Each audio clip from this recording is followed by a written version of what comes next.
Hi, and welcome to the Thrive Alcohol Free podcast.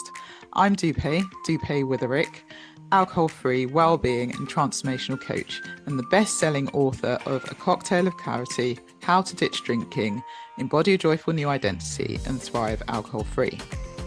This podcast will show you that being alcohol free is not what the traditional narrative says. And even though alcohol is so ingrained in our society that it is okay to give yourself permission to stop drinking if you want to. And you do not have to wait until you hit rock bottom. It is certainly not boring, and I believe ditching drinking is just the start to living an extraordinary life. By getting rid of this one thing, it allows the doors to open to endless possibilities and opportunities. Each week, we will have guests on who are at various stages of the alcohol-free journey, from those who are curious to those who have been alcohol-free for years. We will also have experts on talking about different topics relating to alcohol and beyond. Through these conversations, you will discover what it means to thrive alcohol-free. Enjoy. Hi, and welcome to the latest episode of the Thrive Alcohol Free podcast. I'm so pleased you are here, and I hope you've had the most wonderful week.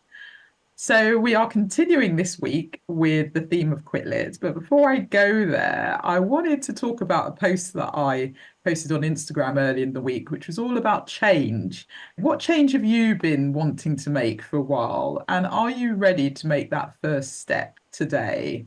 We all talk about wanting to make changes, and we know deep down that we have a knowing or an inkling that something needs to change in our lives. And we might have been sitting on this for a long time. We might have had New Year's resolutions, for example, back in January, and they've dwindled and we didn't actually make the change we said we were going to make. And so what I wanted to share with you today was 5 steps to take if you want to make a change, because I thought that might be useful, especially as we're getting towards the end of the year. So maybe reflecting on what are the things that you'd like to do and maybe start that change before the new year, before you start New Year's resolutions. So 5 steps to take if you want to make a change. Step 1 is really think about your why. Why do you want to make that change? Why do you want to make this change in your life? And with that why, you could do the 7 whys, which is really where you then get in depth and really get to the bottom of what your why is. And so what I mean by the 7 whys is you write down what your why is, but then you say, but why do you want that thing that you've written down? And then you write the next thing, and why do you want that? And why? And you get down to 7. And actually it boils down to something that's probably a lot deeper and a lot more emotionally charged and a lot more real than maybe your first why is. So I challenge you to do that. Think about why you want to make the change and maybe go through the 7 whys. It takes a little bit of time, but it's definitely worth the exercise. Number 2, imagine what would happen 6 months from today if you made that change. So what would that look like? And then imagine what would happen if you didn't make that change. What would that feel like? The idea and the imagination, the visualization of making that change and what is occurring 6 months from now, what are you feeling?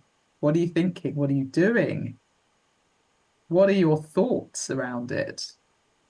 If it's worked, where are you? So I really want you to think about that. Think about, obviously, more so than making the change versus not making the change. But I really want that to get into your soul and into your real being. And this is why you want to make the change, and you can actually see it happening. Because then you can think about step 4, which is what's the smallest step you can take towards that change today? And step 5, do that. Start today and see where it gets you. Nothing happens overnight. But then what's the step? What's the small step you can take? Because we can all have lots of ideas and lots of goals, but it's easy to have those, but it's the actual doing. It's the doing, it's the action of taking that inspired action and seeing where it lands. And it doesn't happen overnight. So you need to give yourself grace, and you need to take the inspired action today, whatever that small step is, and then you can go from there.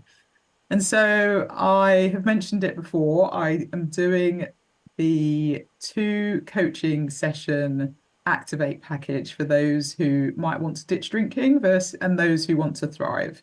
And so if you want to ditch drinking, it's 2 1-to-1 75-minute coaching sessions, which you can do where we really delve into the reasoning behind drinking, your relationship with alcohol, and then what it is that you would like to see, how you would like to change, and how to break that habit. And then we can come up with some clear plan in terms of next steps. And then if you want to do the Thrive session, you can bring any topic to the first 75-minute session that you are potentially thinking about. Maybe it's the change you want to make. And then we also do a human design session. Human design is something that I think is really important, and everyone needs to know their human design. It goes through how best to use your energy, how to make aligned decision, what your key strengths are, what's your purpose, why are you here, what is the character that you're meant to play in the world. We look at things like potential fears that you might have. For example, the fear of time running out and it being you being too late, the fear of the past repeating itself, and other fears like that. So looking at those fears and thinking about how can we avoid those fears, or if we notice those fears coming up, how do we really say, are they true, and go from there and take some action. So if you are interested in making a change today, maybe your step is to book a 1-to-1 coaching activate package.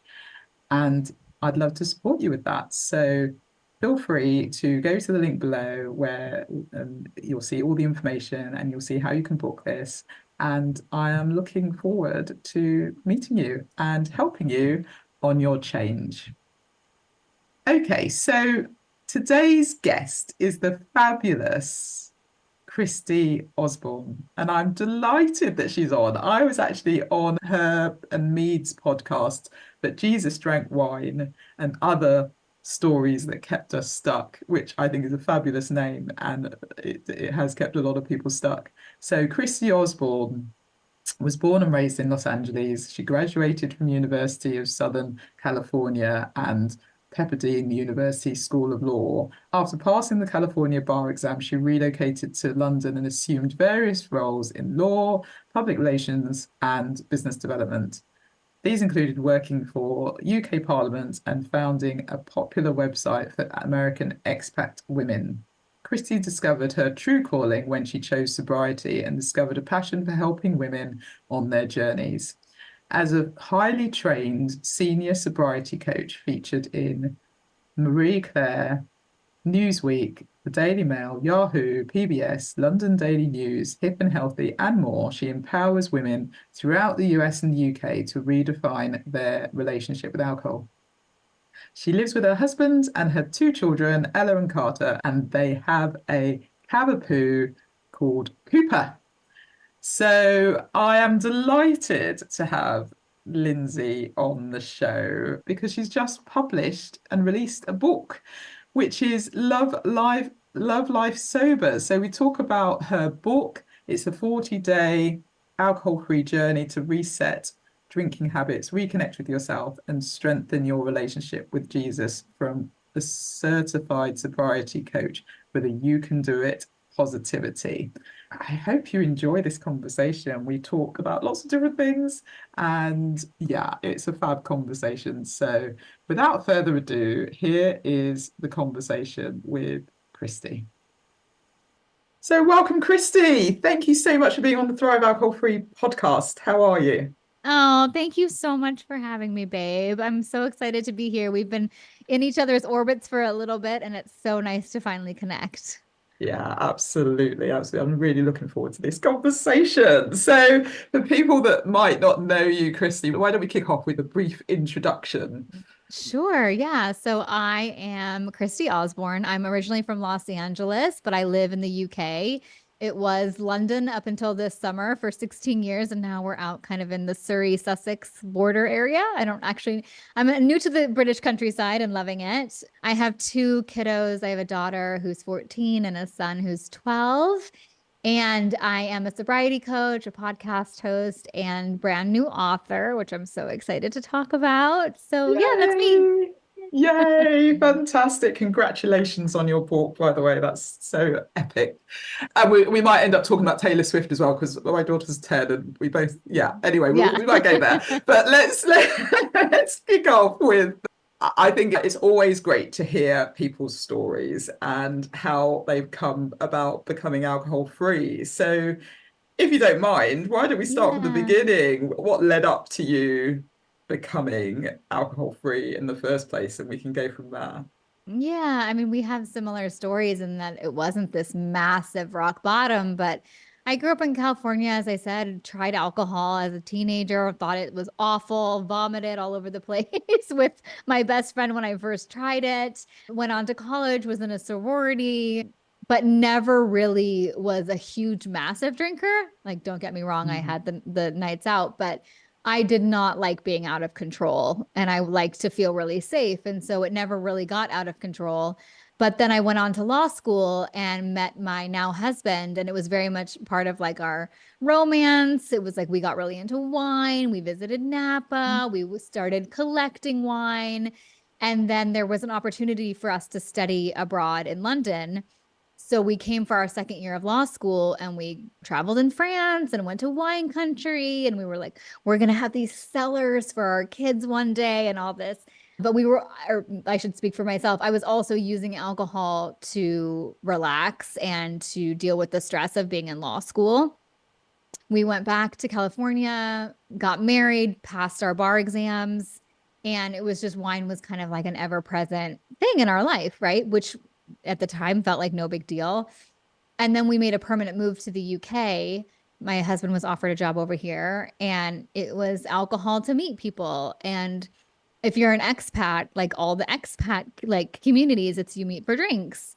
And then I got pregnant with our daughter, and it was you after the baby's here, obviously, you meet up with your NCT group and you Yeah. drink rosé in the park. And as I look back, it was just kind of alcohol. I began to give it different jobs over the course of my life, and it took on various like roles for me.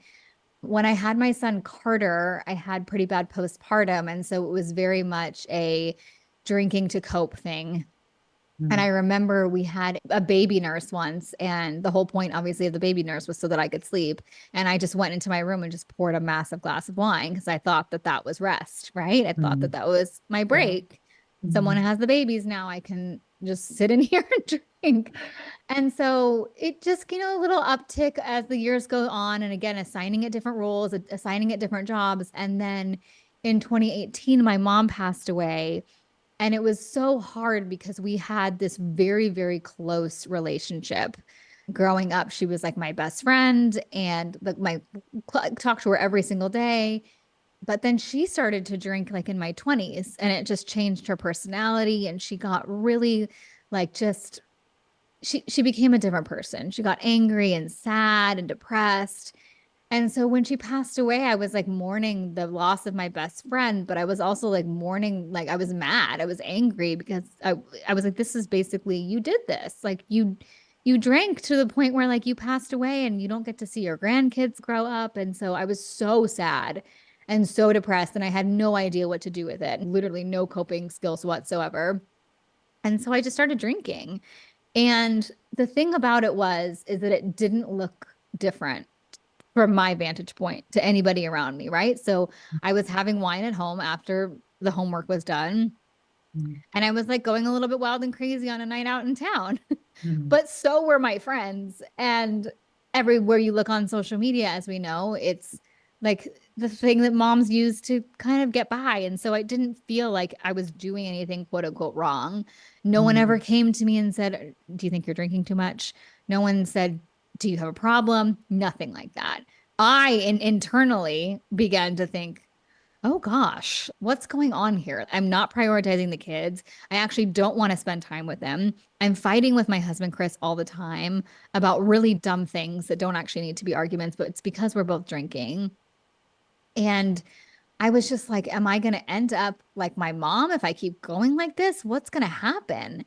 And so there wasn't like this massive rock bottom. There wasn't like a DUI. There wasn't anything. I just literally woke up one morning and it happened to be on the anniversary of her death 2 years later. But I was like, I can't do this anymore. And I said a prayer in the bathroom while looking in the mirror and just like, Jesus, I cannot do this anymore. And I don't know what it means, but help, that like surrender part of it. And I was just like, help. And I didn't say anything to anyone for a few days. And then I said to Chris, my husband, I just think I need a break. And he's like, whatever you need. And then we went into lockdown. And so I always like joke it was my little self like imposed rehab, right? Where there was like no place to go, nowhere to see. And everyone's always like, how did you do that during COVID? But it was really, really a great time for me to just get quiet and start learning and start researching and start understanding what alcohol was doing to my brain and what alcohol was doing to my body, while at the same time feeling so much better because I wasn't poisoning myself every night. Yeah. And so I just started to feel so much better. And when I had first moved to the UK, I started like a little blog. It was called An American Girl in Chelsea. And so I had a very tiny following. And so I started talking about this like 3 months in. I was like, you guys, I haven't had a drink for 3 months. I've never slept so good in my whole life. And of course, everybody's locked down in their homes, right in front of their phones. So I'm just getting the message. What do you mean? How are you doing this? Are you losing weight? Does your skin look better? What is your husband stopped drinking? Da, da, da, da, da, da. And so I just kept responding and I kept learning and I kept reading and I kept doing courses and I just fell in love with sobriety. Like, you know how it goes. You just start feeling so much better. And my relationships improved and my relationship with Jesus like took on a whole new thing. My faith came alive again. And so then I found out that this was a thing that you could do. You could help encourage and equip other women in this. So I became a coach. I got a few certifications to do it. And so that's what I do now. And it's so crazy because I never in a million trillion years thought that this is what I would be doing. But it is just so cool. I mean, I get to talk to women like you and I get to connect with like amazing, incredible women all day long and talk to them and encourage them. And it's just the best. And so, yeah. Wow, congratulations. And I love the fact that you are just so positive and so upbeat about everything. And that's no, it's infectious. So I can Thanks. see how you're helping so many people. And Oh, so that's good. there was so much there, Christy, and I'd love to delve into it a little bit. And I Okay. am, I'm so sorry to hear about your mum. And Hey. was it alcohol related then, or do you just think she wasn't looking after herself? Yeah. Yeah, it was alcohol related, but it's really tricky because no one wants to admit that. So it's like Hmm. it's something that I know and I've been told by doctors, but like, that's not something that family wants to shout from the rooftops. No, of And so course. it's hard, right? Anytime you have, and I've coached women too that have had mothers or relatives that have passed away from alcohol, and everybody just in the family keeps drinking and pretends like that wasn't the reason. And Yeah. so that's what we're both doing, right? It's like, let's bring some light and truth and bash some Mm. stigma and start talking about this stuff because Mm. nobody wants to actually live like that, right? Exactly, exactly. And so you've obviously talked about your faith growing, you've talked about just making that decision. When you made that decision and you asked for help and surrendered, what happened? And did you know you'll take a break for, did you say you'll do it for so many days, or what was your thinking? Because obviously it's now 4.5 years. And so where did you go from there? How did that It come was about? definitely a day by day thing. Mm. And anytime we talk about like day by day or one day at a time, I like to caveat by saying that that is very much, at least for me, that first of all, that freedom from alcohol is totally possible. And the day by day thing feels very hard and heavy in the beginning, but it doesn't have to feel like that forever, right? I'm not like living day by day right now by any stretch. But in that moment, it was very much like, I don't know, because I had done dry Januaries before where February 1st I was drinking just as much or more. Mm. And so I honestly I didn't know if I was going to take a 30-day break, a 2-week break. I immediately, and this does not happen for everybody, but I immediately Mm. started sleeping so much better. I think that Mm. my body was so tired from Mm. not sleeping for decades, right? That it was just Yeah. like, you need to sleep, girl. So that was the first thing that I was like, if this is one of the things that comes with not drinking, I'm here for it. Mhm. Absolutely. And then it just got better and better. And then I was like learning about why that was and learning about why I was feeling less anxious, right? Because of what we know to what it does to cortisol and adrenaline. And so I was like, okay, this is good, you know? Yeah. Yeah. So it was just like I didn't want to ruin it, and people would say, "Oh, we're heading into the summer. Are you really not going to have rosé at the beach?" And I would freak out, obviously, at that point and be like, I don't know. But what I do know is that I don't want to lose how I feel right now. And I want Mm. to keep this going. And if I Mm. want to have a drink, I'll have a drink. But right now, I don't want to have a drink. Mm. And so that's the thing, right? I think we, especially as women, we love our goals, and that is a good thing. But sometimes I think you have to hold this a little bit lightly and just be really curious with yourself and give yourself so much grace because it's hard to overcome an addictive substance, as we know. So I think it's just different for everybody. But for me, I was just like, okay, I'm just going to try this. And I was feeling so good. So I kept going. Mm.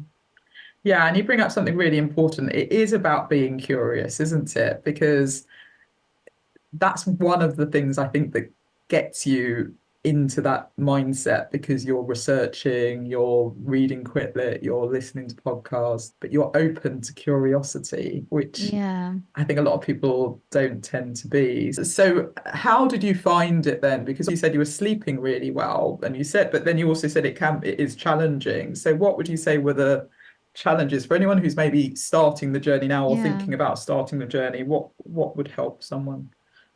It's so funny because now looking at it, the challenging stuff was a lot of future tripping. It was a lot of worried about what friends were going to say or what things were going to be like, or was this party going to be as fun, or was that holiday going to be as fun or relaxing? We make so many assumptions about what life is going to be like without alcohol, without actually having tried it. And so we Mm. future trip all over ourselves about what it's going to be like. And it's not until you actually do the thing and realize that, yes, you might feel a little bit weird the first time. And maybe the second time you feel like a fish out of water. But if you keep doing it, whatever you're worried about can be okay. But then it also can be even more enjoyable, right? Without Mm. alcohol. And it was a lot of that. It was a lot of like, oh my gosh, what are my girlfriends going to think? Am I going to have any friends? That kind of thing was hard. It was very much projecting down the line. And then, of course, with that too, the cravings, there was definitely the 5 o'clock rolled around. And why am I not opening up a bottle of wine?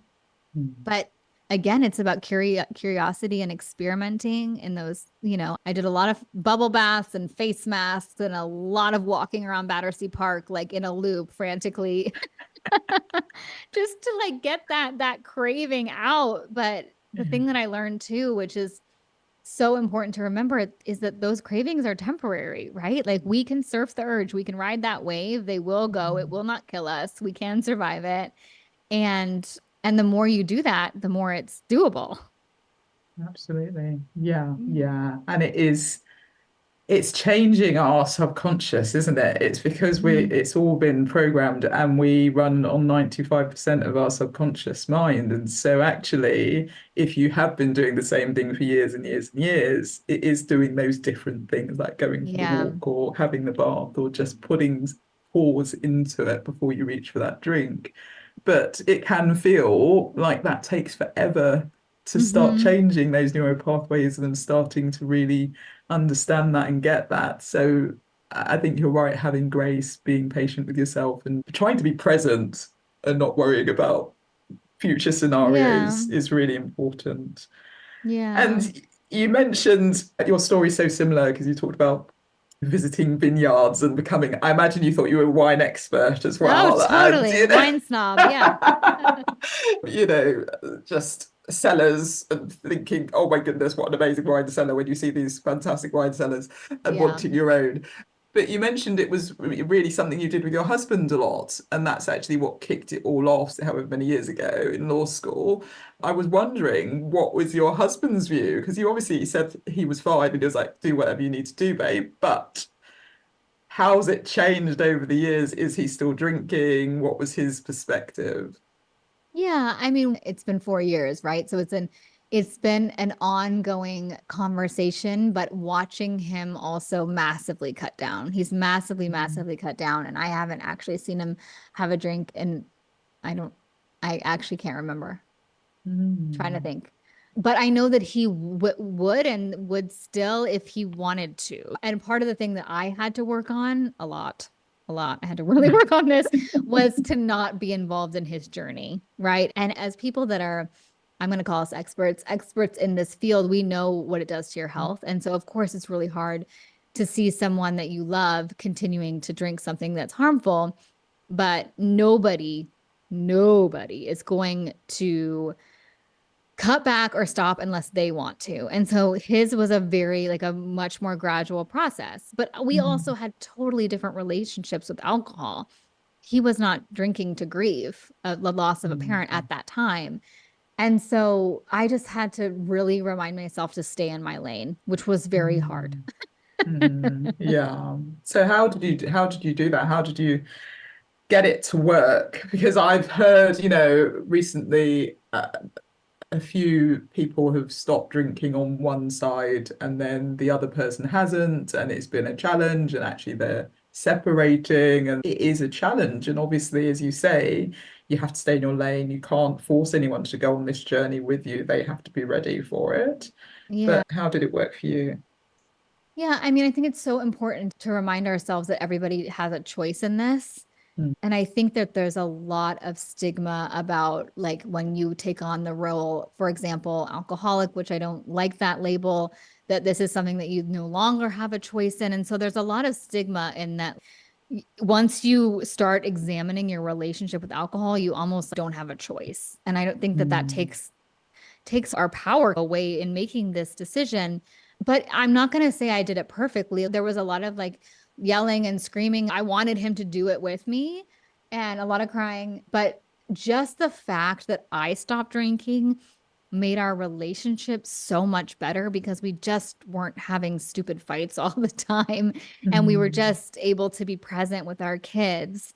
And Mm. so it definitely hasn't been perfect, but I just have to keep reminding myself that like everybody gets to make their own choice. Right. Mm. And I think it's interesting too, because and maybe you saw this too, I noticed that when I cut back, and then quit, that I was also the pusher in a lot Mm. of scenarios. And so a lot of my friends stopped drinking a lot less, I think, when we're on a night out, right? Okay. But then we also have kids that are newly minted teenagers. And so I Mm. think there's also a want to make sure that we're leading by a good example and all of that. So I think it's a revolving door. I can't like speak for exactly where he is. I just know he's cut back massively and that I had to focus on myself. But to your point of like that this is a real thing and this can be really hard in some couples. You're 100% Mm. right. I also have coached gals who, again, future project, like my marriage is going to end if I don't keep drinking, or we're not going to have anything to talk about, or what are we going to share? Mm. And it's just so interesting because when it actually plays out, that doesn't happen, right? It's more of, oh, my marriage actually is okay. And he actually switches to non-alcoholic beer. And so Mm. you just never know. You just never know. But you have to focus on yourself and keep your side of the street clean, as clean as they say. But even one person cutting back is gonna help. It's gonna help a Mm. relationship because you can communicate, right? You can be present. Yeah. Absolutely. Absolutely. Really sound advice.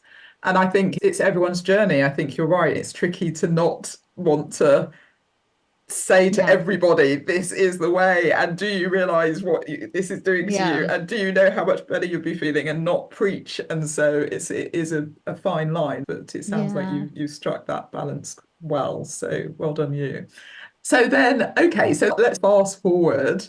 You've taken that break. We got to this, you were thinking about the summer and rosé and whether you'd still want that. But what has happened in the past 4 years? I'd love to hear your journey since stop taking Yeah. a Oh my break. gosh, it's been so amazing. So I decided to become a coach and I've just been like blessed with the most incredible clients. I coach gals in the US and the UK and I've made so many friends and such wonderful connections doing that. And I run a few different groups. I started a podcast, which you're going to come on, called But Jesus Drank Wine, which was something that we had heard in like church and Bible studies, right? Of like the justification for Christian gals like having their wine. Well, but Jesus drank wine. And so it's so funny now that we've been doing that for a year, a year and 9 months. More and more women are saying that. Like I was on a podcast yesterday, and this gal that knows nothing about me was like, well, yeah, but Jesus drank wine. I'm like, funny you should say that. And then another gal who was like, I was about to write a book called But Jesus Drank Wine, and I Googled it and your podcast came up. So I'm like, oh, it's so funny. It's coming out.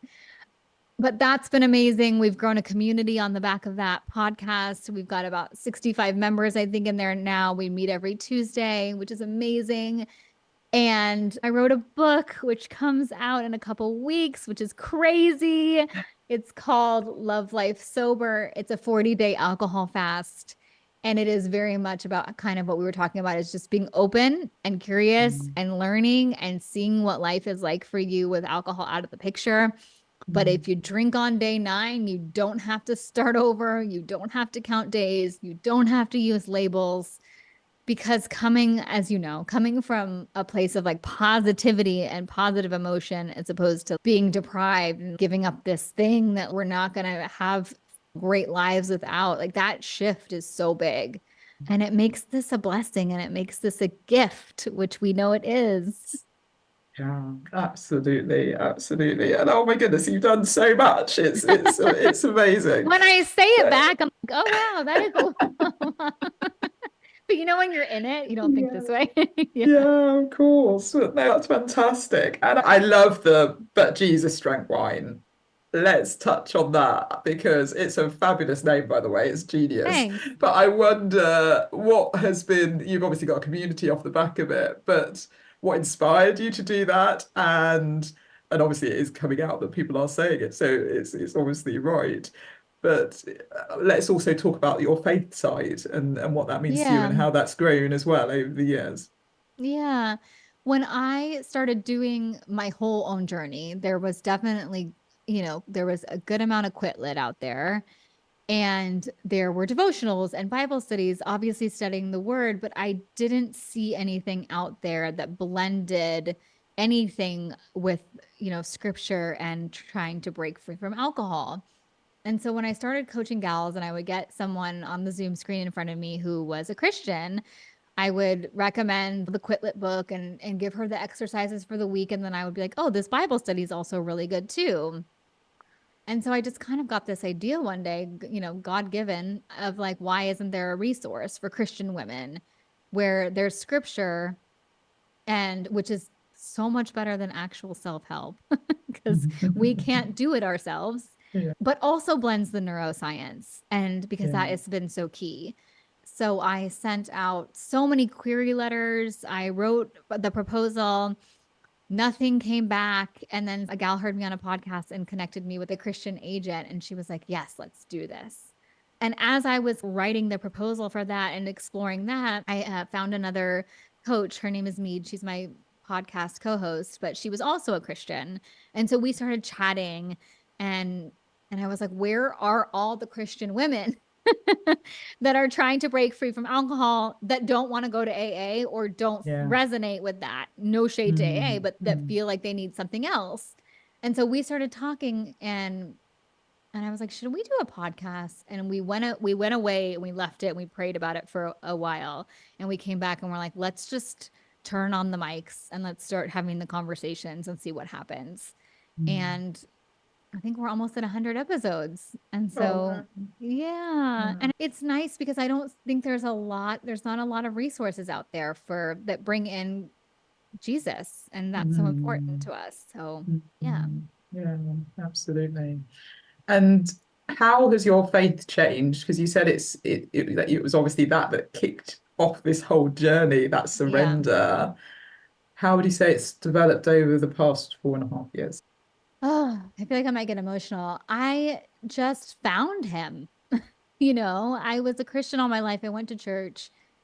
Living in London, maybe we would take the kids maybe once a month. I was so always hungover normally on a Sunday morning. So it was very low down the radar. It was always like, especially now that everything's online, it's like, should we just YouTube church? It was the tick box thing that I felt like I should be doing. But it was that newfound energy and then getting up early in the morning when everyone else was sleeping and I was actually awake and I had energy and I wasn't hungover. And I would just go down and I would start reading devotionals. And then I would start actually opening up my Bible. And I just felt the presence. I just felt the presence. I felt his Holy Spirit. I was able for the first time to get still and like listen. And that was something that I was always really confused by when I heard other women say things like, well, I heard from the Holy Spirit, or, like they're getting these downloads. And I'm like, why don't I get that? And it was because I was never still or never quiet. I was always going at a million miles an hour and then numbing out with wine every night. And so when I just had that space and I just gave it. It was just transformed my life. That's amazing. Yeah. Yeah. And how did that then impact the way you coached and your book and everything else? Yeah, it's been a journey. I'll just be totally honest. I was really nervous at the beginning to come out with the faith piece. This is before the book, before the podcast, because I was like, how am I going to find these women? Right. And it's hard to be a Christian in this day and age, right? Yeah. It is. It holds a lot of meaning that are not true. And we get a bad rap for a lot of reasons because people are fallible and make mistakes, and churches hurt people and Yeah. all of that. And that's very real.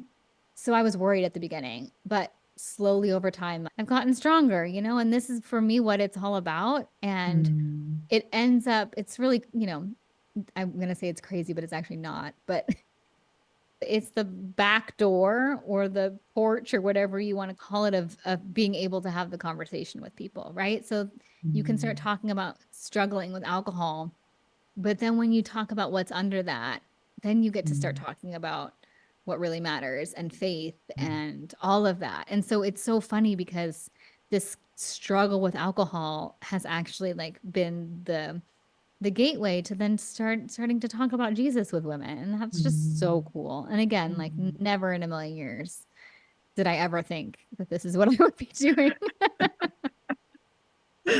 Yeah, it's so strange looking back, isn't it? And you think, Yes. gosh, it does feel pre-drinking and post-drinking is completely different life, isn't it? So from the sounds of Yes. it. Yeah. Okay, so I think what you're doing is amazing, and it is very brave, as you say, to really put yourself out there and acknowledge it, especially with the potential backlash or potential negativity that could have come. But it sounds like it's been a really positive experience, and that shows that the Holy Spirit's been with you the whole time, I believe, Yeah. and Yeah, that's why definitely. and it's obviously ended up being what you were supposed to do and your calling to an extent. So I think, yeah, well done you for taking It's that fair. step and doing it. Thanks. So I'd love to hear about your book and just let's go Yay. into it. Let's delve into it a little bit. I'd love to first talk about what inspired you to write it. You obviously touched on the fact that you just didn't see that merge between scripture and stopping drinking and the tools and the mindset and all of that. But where did it come from, the idea, and how did you find the process? And then we'll go into the book itself.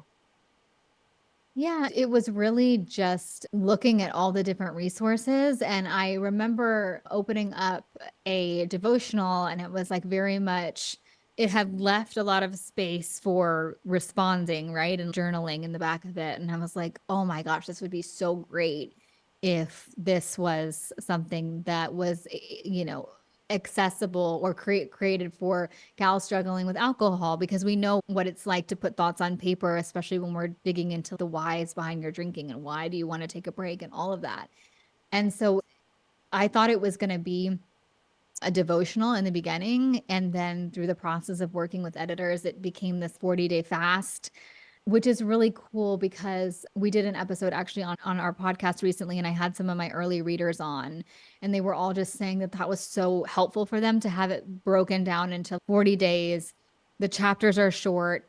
I leave you with a I call it a tiny Tina, tiny new action, something small, really easy to do at the end of every day. And so broken down like that, they really liked. And so, yeah, it kind of evolved. I mean, I've had such amazing editors and people help me, but yeah, it's here. It's so crazy. Yeah, amazing, amazing.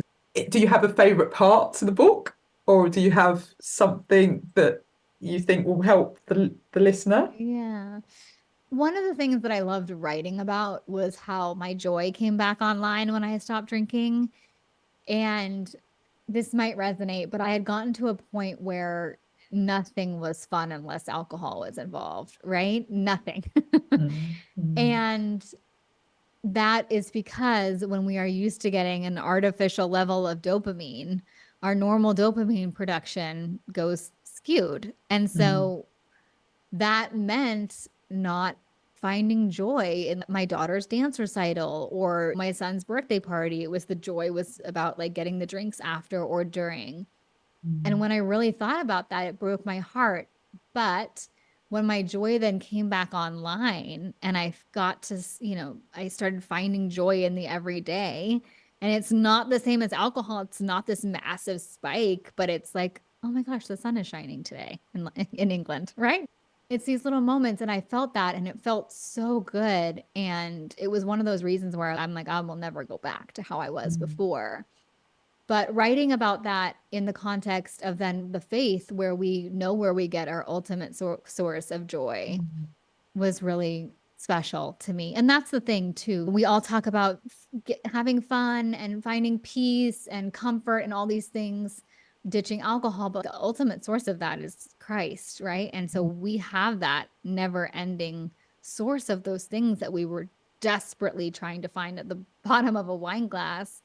And mm, so I loved writing all of it. It's funny. It was really easy to write. I think it was because it's broken down in those 40 chapters, but it was the editing part that I did not like so much. But writing it was really, really fun. And reading yeah. it, actually, it was so funny.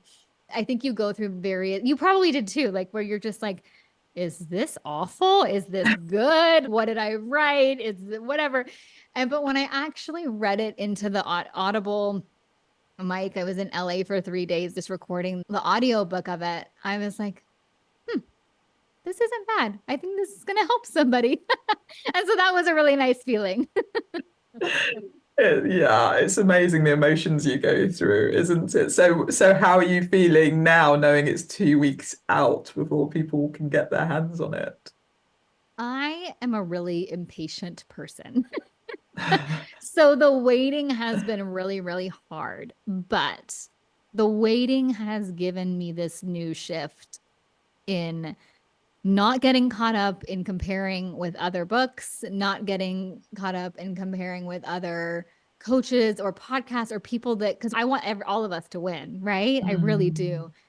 And mm, also, just like this is so not about me, actually. This is so about God and his plan for this mm, book. And so mm, I'm actually now very glad for this year of basically waiting for it to be printed, I feel like, mm, because I just know that the women that are supposed to read it because God wants them to, that's going to mm. happen regardless of the Instagram algorithm, regardless of how many podcasts I do, right?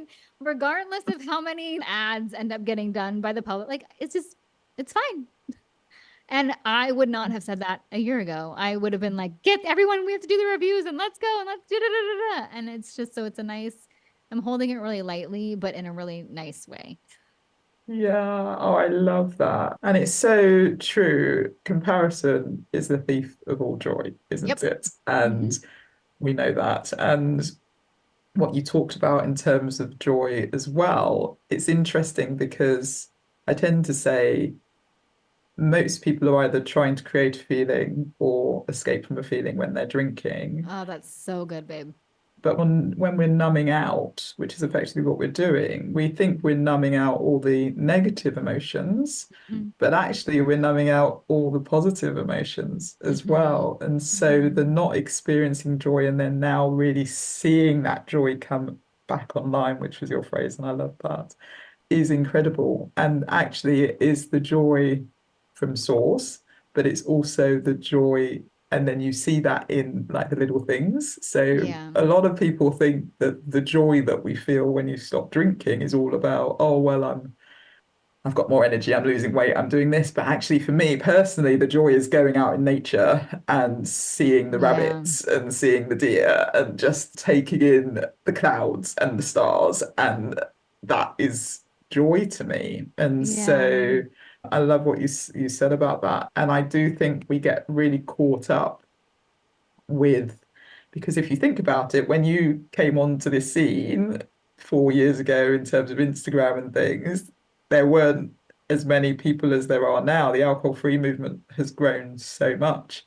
And you can get really caught up with that and think, oh, well, Hmm. so-and-so's doing this and so-and-so's doing that and whatnot. But when you take that step back and say, actually, comparison is stealing my joy, I don't want that to happen, Yeah.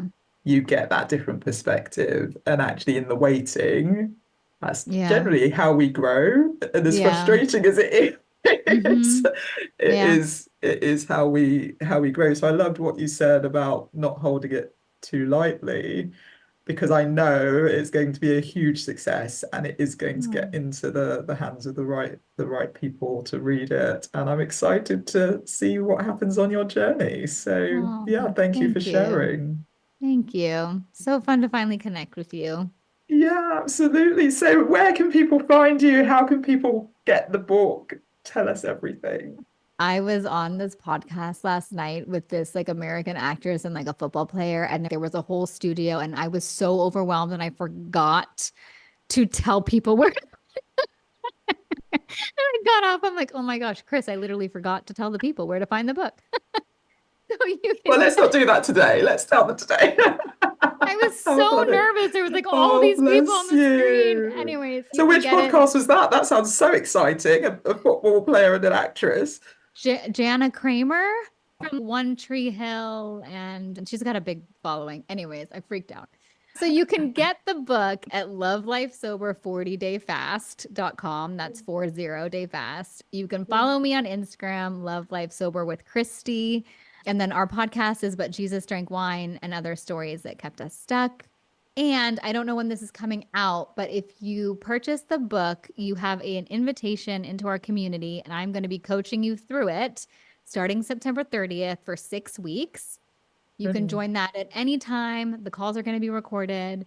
And so if you want someone to hold your hand while you're doing your 40-day fast, Yeah. I will be there. And I think that there's been a little bit of confusion about when it actually comes out in the UK because it's mainly being published in the US, but we can definitely get it here in the UK. So if you order it and it doesn't arrive in time, just let me know and I'll send you the first few chapters because I want you to be with us and be doing it. So yeah.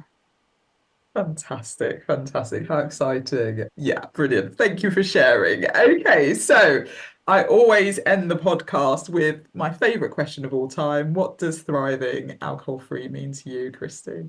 Oh, such a great question. I think it means freedom. I think thriving alcohol free means not having to think about alcohol. Yeah. And just living life in the source of joy like we were talking about and peace Mm, and not having to think about it, right? It's like mm, we as women that are in this space talk a lot about alcohol, but I don't actually think ever about alcohol, which is freedom. And that is not something that I thought was possible. The fact that I could lose my desire to drink and not ever crave it again. I just want to offer that, just like you do, that hope to someone. This is not something that mm, you have to struggle with for the rest of your life. This is not something where you have to go to meetings for the rest of your life. You don't have to feel deprived. You don't have to feel other. You don't have to use labels. There's another way. And that's what I think we're mm. both trying to tell people, right? Yeah, love it, love it. And freedom seems to be the popular answer for a lot of people because it's Really? so true, isn't it? Yeah. It is Yeah. really true. And Yeah. it just not having to think about it is so well said, because I think people don't realize the amount of mental capacity alcohol Oh, takes up. yes. Totally. So yeah, yeah. Well, thank you again for being Thanks, a babe. fabulous guest, and best of luck with the book and all the podcasts and the launch, and Thanks, babe. keep in touch. Okay, Yeah, take sounds care. good. Bye. Bye. Well, thank you, Christy. I love that conversation and I appreciate you taking the time to be on the podcast. Everyone should go out and get Love Life Sober. Go and get the book today. It is well worth getting. And of course, she also has the podcast that she does with Mead, But Jesus Drank Wine. So feel free to go and have a listen to that as well. Okay, well, I hope you enjoyed that episode as much as I did, and you have a fabulous week. What change are you going to make today? You can absolutely do it, whatever that change is, even if you think it seems completely impossible or far away. It's taking that first step, and then it's having the courage to continue and be consistent. And if you do that, that change will absolutely happen. Okay, well, it's been lovely to have you here. I hope you have a wonderful week, and I will see you on the next episode. Take care. Thank you so much for listening to the Thrive Alcohol Free podcast.